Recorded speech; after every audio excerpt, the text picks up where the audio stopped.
Welcome to the Side Out Society podcast, your go-to place for the culture, stories, and community surrounding women's volleyball.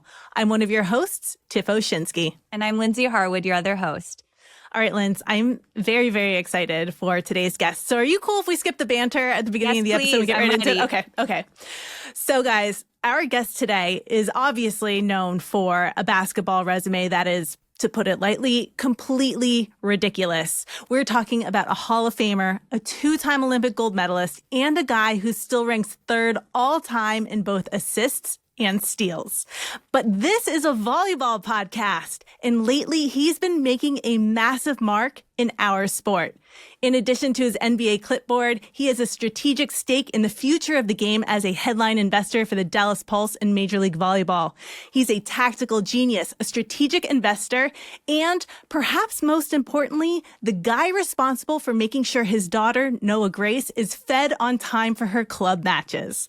Ladies and gentlemen, please welcome the head coach of the Dallas Mavericks, the newest power player in MLV, and a man who is proving that volleyball dad might be his most high-stakes role yet, Coach Jason Kidd. Welcome to the podcast. Thank you. Thanks for having me. Welcome, Coach. We're so excited to have you. And, we have to start at the beginning because I have to know, where did your volleyball fandom begin? When did you first get into the sport? That's actually a great question. When you think about kids, they always drag you into what they're doing. And so I got to see, sand volleyball, Olympic volleyball, but now to see volleyball, youth volleyball at its best, I just can't imagine how many courts and how many kids are playing volleyball today. It's incredible. And so I have to thank my daughter, Noah Grace, for getting me into volleyball. My job is to make sure she's on time and she eats. But there is a lot of volleyballs and a lot of whistles. And how are your volleyball skills? Do you practice with Noah Grace? Does she beat you? Are you guys competitive? True story. I was trying to help block. I was just trying to help be a defender. And I didn't close. I went up and made a goal post and caught me right in the head. So I knew my volleyball skills were to come to an end very quickly.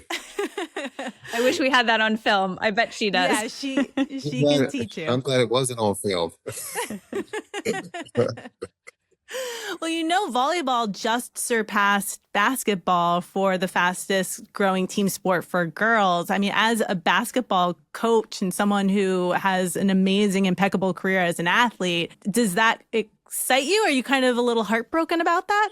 No, I'm excited about women's sports, and especially the youth, for young ladies to have multiple choices, not just, for basketball or softball.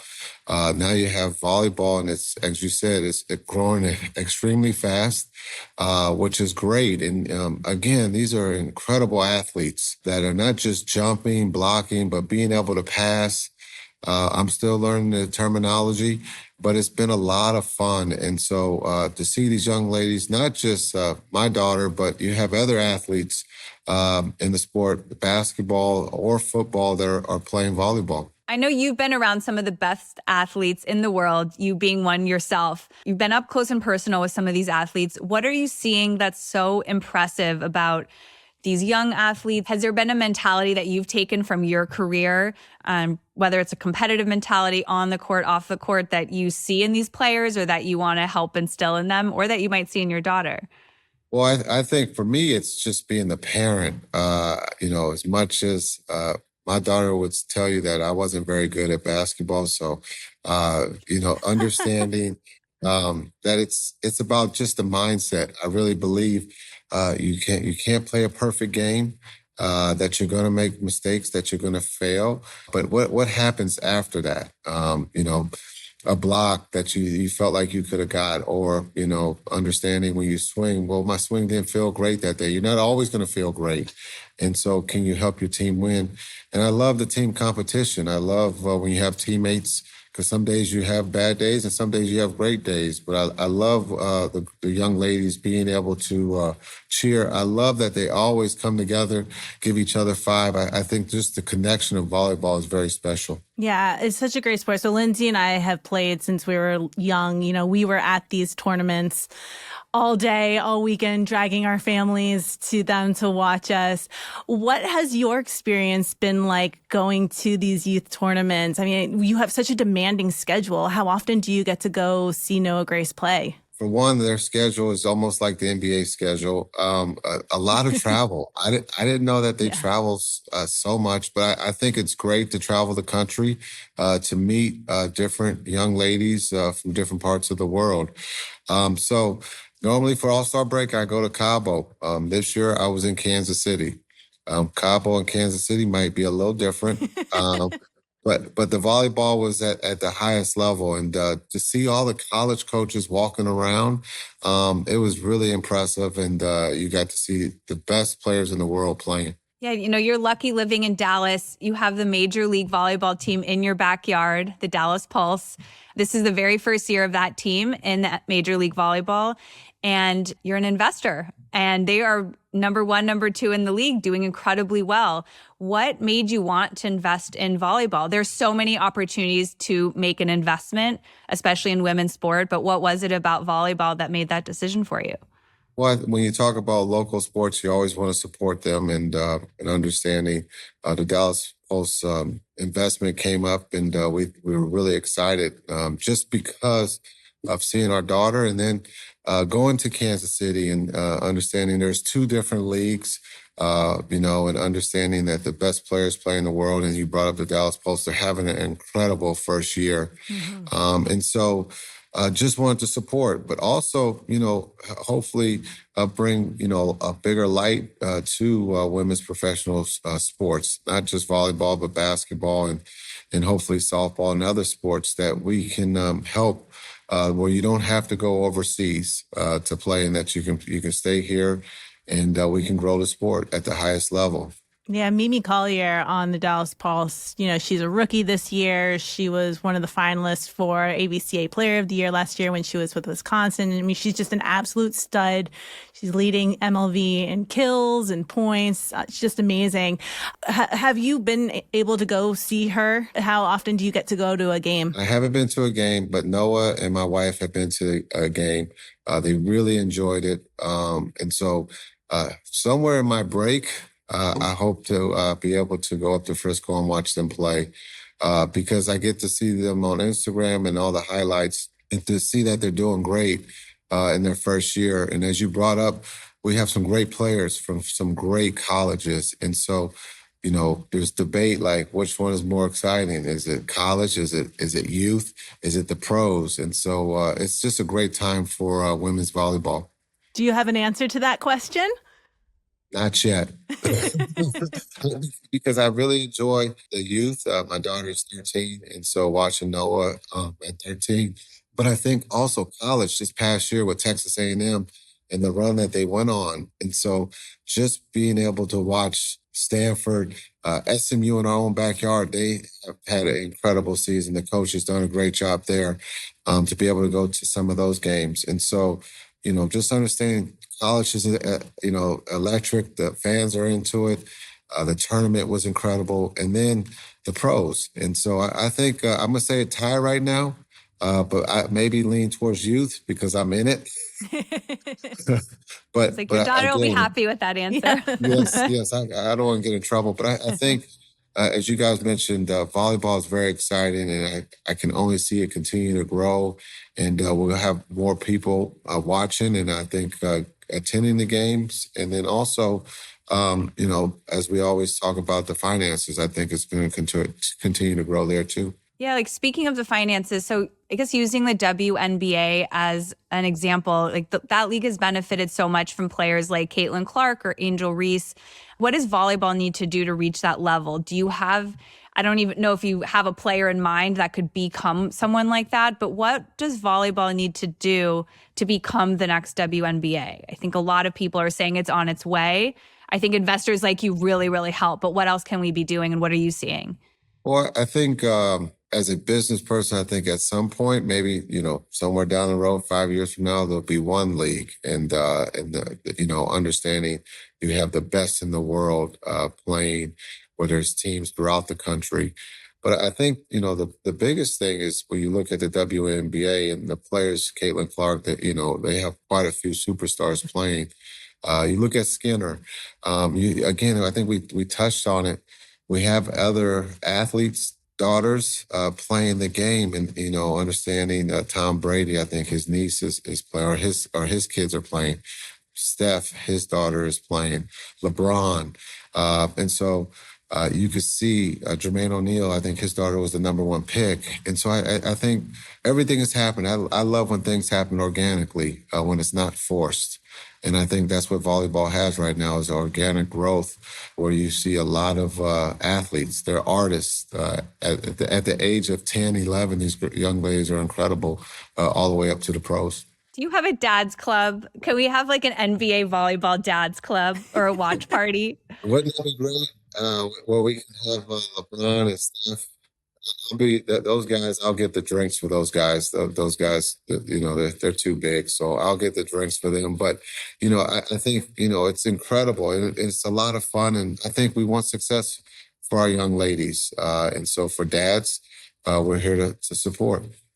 One of the things that you could do, since you missed Cabo this All-Star break, what you could do this September, they're actually doing a tournament out in the Bahamas called the Paradise Invitational that SMU is going to be at. So you guys could go out and enjoy a vacation while watching some amazing college volleyball. Just saying. See, Tiffany, you could be my travel agent. Done. I think we all would be in. Incredible site, some great volleyball. It's funny because I didn't know they even had spring volleyball. When you see the colleges put out their schedule for spring volleyball, you're like, oh, okay, we can go watch them in the spring too. This is taking over my world as much as my day job. Noah has us going to watch volleyball in the spring. It's the best. I mean, I think it shows the rise of the sport, that it used to really just be a fall sport game. And now, they maybe do a scrimmage in the spring, but now people are so excited to watch the spring games, me included. Yeah, I think it's great that it's almost all year round when you get to see these young ladies play the game at the highest level. And I think the one thing that the game, understands scoring, on every point. Offense or defense, you have an opportunity to score, and there's so many swings emotionally, with the game of volleyball. And so it's very, very exciting. And I think not just the dads, but I think the moms get into it too. Everybody's over there cheering on their teams.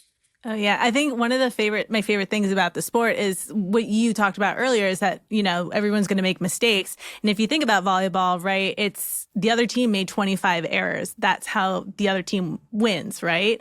So I just remember when I was playing, my parents would get so tense on the sideline, and I could, especially my mom, also to your point of not knowing all the terminology, my mom used to yell side up when we were serving. And I was like, no, wrong. It's a little wrong, but it's very sweet of you to care that much. We're trying.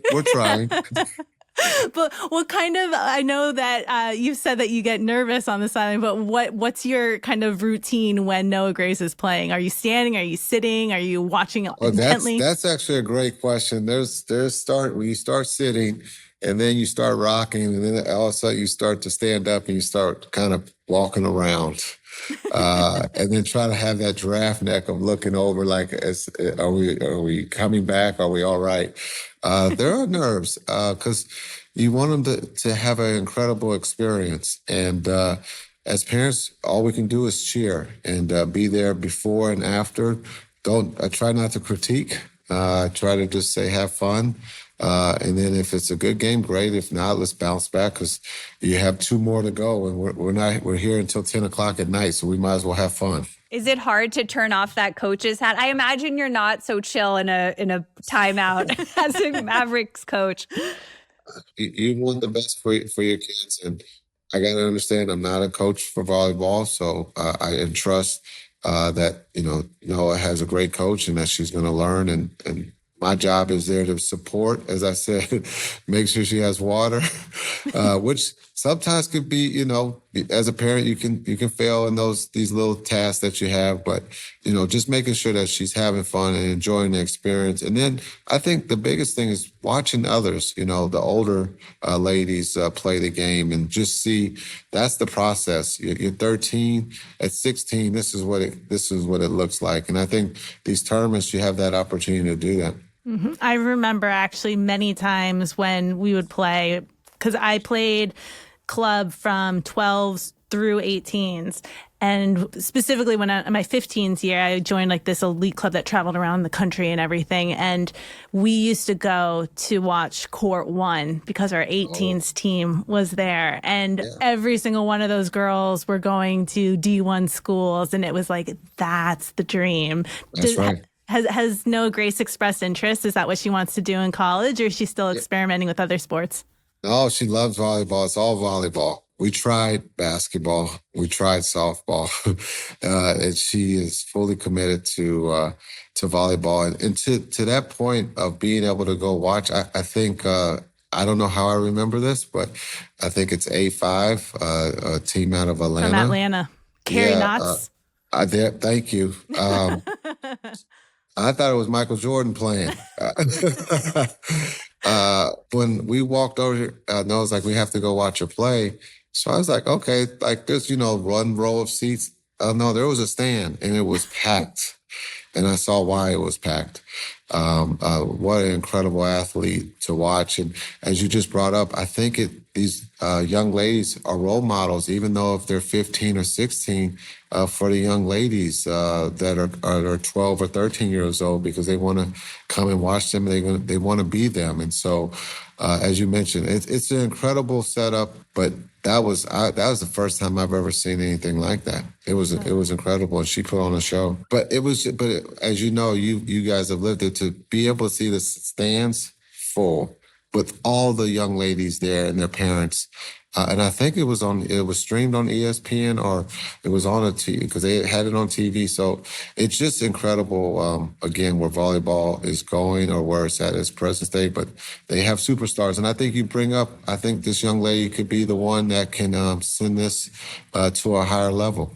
Good point. Yeah, I hope so. She's so impressive. And I think just like speaking on watching the older players, seeing them on TV, I feel like the more exposure we can get for the sport, the better. And are there any conversations about putting more games on national TV, or doing more larger investments, or in the in-person arenas, or like whatever other buckets we have to expand the sport? I'm curious, just from your perspective as a player, a coach, an investor, what should we be investing in, or what are you seeing behind the scenes that's going on to expand the sport? Well, I think it's always healthy to support women's volleyball, or women's sports in general.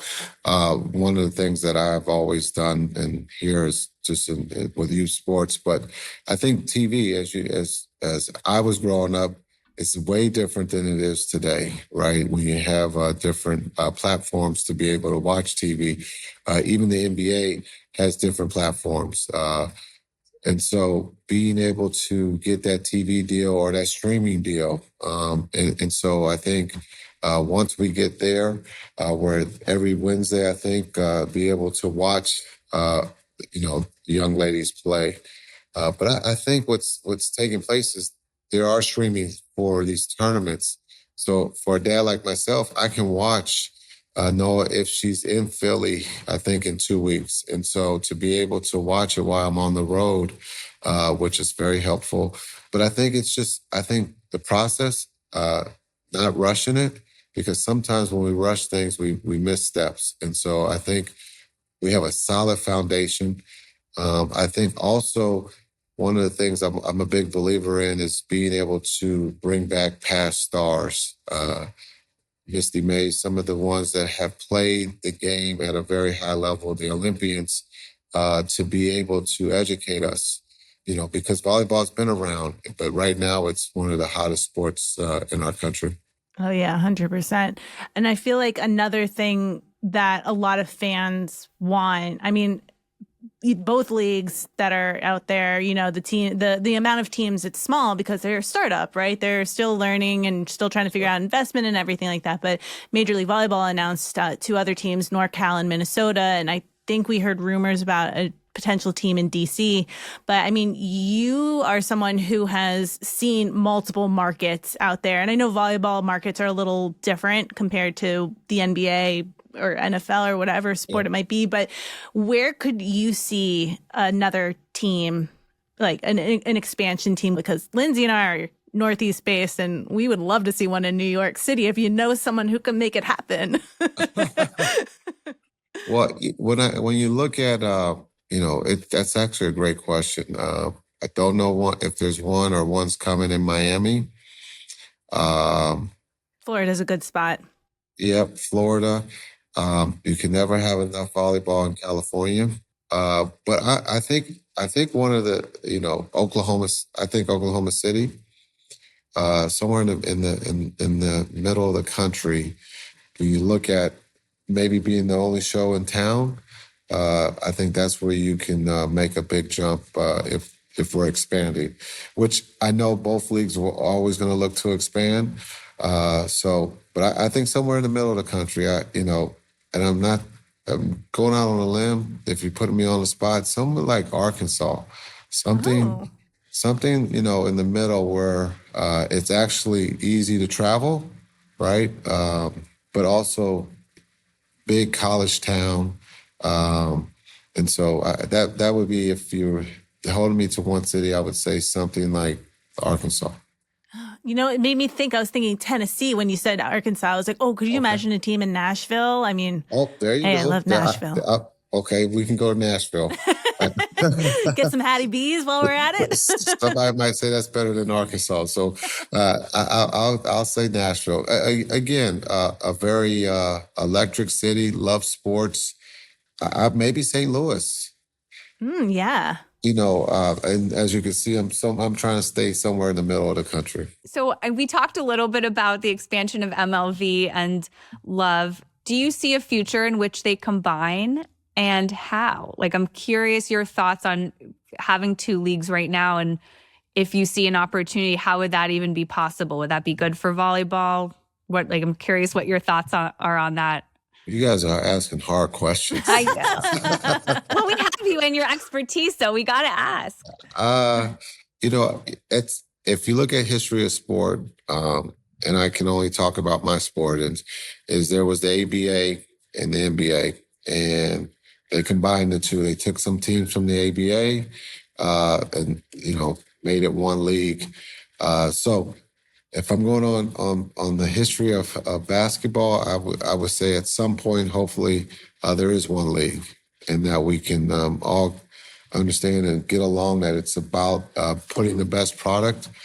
We are an entertainment company as much as trying to win games, and we want to put the best product out there throughout the country. So there are models out there from other sports, but I will only talk about basketball. But yeah, I think there's a way. There's always a way. I think if we can eliminate egos in any business venture, things get done. And so hopefully that was the best political answer I could give you. Well, I wish more business people had that mindset of, let's reduce the ego for the betterment of the sport and for all the players and people involved. Yeah, because I think if we can, I think there's a world that exists. We have, and there's a great timing of everything. We have the Olympics that will be in 28 in LA. And so the world will be, in our backyard. So maybe at some point there is one league. And also, just so because there's, I believe, going to be games in Texas next summer, but next summer the VNLs are being hosted jointly between Canada and the United States.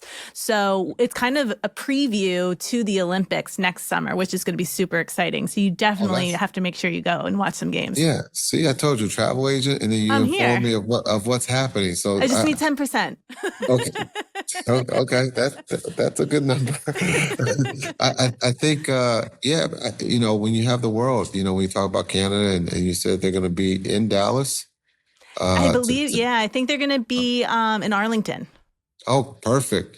So that, to be able to see that up close, and then also to give Noah the opportunity to see the best in the world, is the best thing for any young kid to be able to see, to inspire, to say, that's what I want to do. Do you have plans to go to LA 28? Not today, no. No.